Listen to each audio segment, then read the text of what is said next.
Everyone, Josh Smith with Gotta Be Mobile. I'm checking out a cool new audiophile ready headset, and this is a partnership between MassDrop and Nuforce. So this is the MassDrop Nuforce Stride, and these are normally a little bit more expensive, but what MassDrop, that partnership does is it brings the price down to $74.99, and with this you get some really cool features on this headset. So one of the things that they're able to do here is they changed the battery design around a little bit so that instead of having a battery that's going to stick out this direction a little bit more, like on a lot of headsets that are wireless when you need good battery life, they're actually making this one a little bit taller this direction. And so you still get good battery life, but it has a closer fit into your ear, so you get a little bit better balance overall, which is really nice for comfort and wear.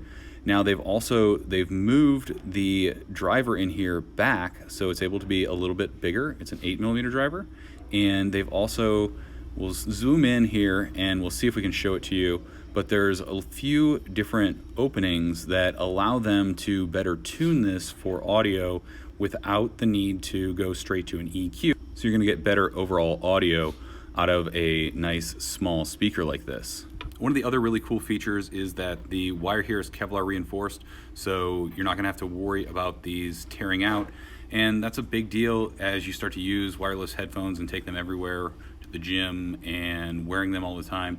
Is a lot of times the pain point that we see are the wire connections here or where they meet at an end, and with that reinforcement you're gonna have something that can really hold up against the wear and tear of daily use. Thanks for joining us. Check out this cool new partnership between MassDrop and Nuforce. These launched on January 9th. If you found this video useful, please leave us a comment and let us know what you like about these headphones, and subscribe for more from Gotta Be Mobile.